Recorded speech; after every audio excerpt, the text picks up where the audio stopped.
Belum pernah rasanya ada seorang terdakwa korupsi, ia dihukum tetapi justru mendapat pembelaan yang sungguh meluas dari masyarakat banyak. Biasanya seorang koruptor itu dianggap hukumannya kurang berat, tapi baru kali ini seorang terdakwa pidana korupsi justru mendapat pembelaan.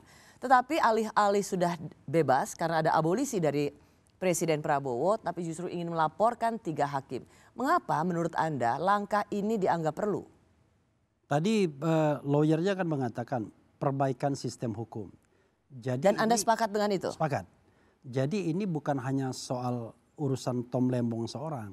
Saya dengar dari lawyernya, kalau jangankan 4,5 tahun atau 2 tahun, 1 hari pun Tom Lembong pasti akan melawan. Jadi bukan karena sudah dibebaskan dan tidak bersyukur, Bukan. tetapi justru karena ingin mengkoreksi sistem peradilan kita. Karena dia merasakan betul bagaimana dia dikriminalisasi.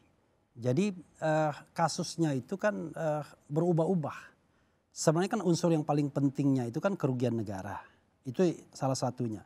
Nah, kerugian negaranya itu sejak dia dinyatakan sebagai tersangka sampai putusan hakim itu berubah. Jadi kasus awalnya beda, kemudian ketika di dalam dakwaan beda, dalam tuntutan beda, dalam vonis hakim beda. Kenapa hakim yang harus kemudian menerima, harus dilaporkan? Di mana ininya hakim? Sebenarnya yang saya dengar mereka juga mau melaporkan kejaksaan. Bahkan mereka juga mau ke Komisi 3. Jadi sebenarnya yang terlibat itu kan kejaksaan dan tentu saja majelis hakim. Dalam tanda kutip membuat sebuah putusan yang dalam perspektif saya ini peradilan sesat. Orang tidak jelas salahnya apa, tiba-tiba dihukum dengan pasal 2 lagi. Pasal 2 itu minimum 4 tahun hukumannya.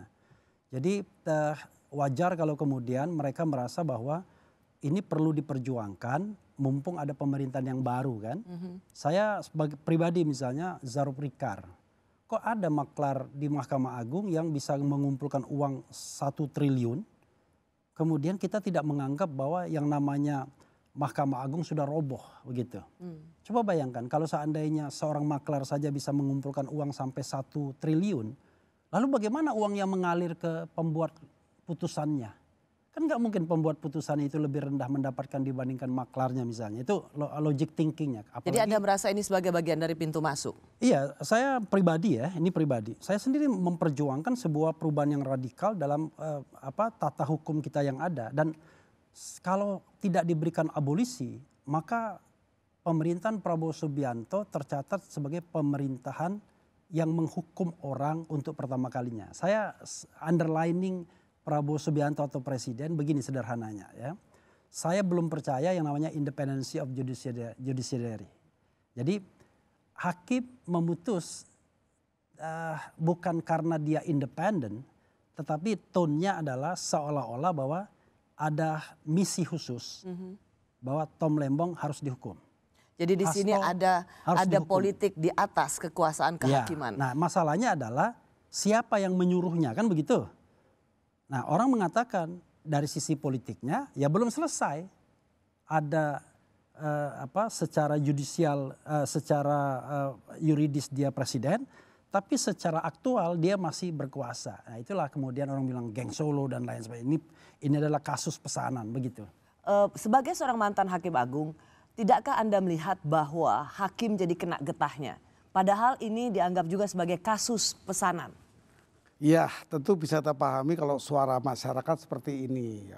Tapi suara masyarakat yang mempersoalkan keadaan pengadilan itu harus saya katakan banyak contohnya sebelum kita merdeka.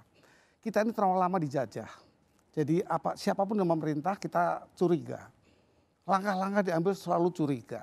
Sehingga pada waktu-waktu kita dijajah itu abad ke-16. Tapi rasanya kalau itu melihat dari sejarah. Tapi kalau melihat dari kasusnya Tom Lembong, kecurigaan itu ada dasarnya. Iya, karena cuatan-cuatan masyarakat itu menjadi presiden prihatin. Bahwa akan mengguncangkan padahal belum tentu benar atau belum tentu salah. Maka diambil langkah adalah abolisi. Maka abolisi ini kan tidak melihat salah benarnya lagi. Walaupun dia dihukum juga di tingkat pertama. Tetapi abolisi ini lebih kepada bagaimana menghentikan proses hukum. Menghentikan, menghapus. Ini kira-kira kalau Tom Lembong ya masih ada lagi yang lain.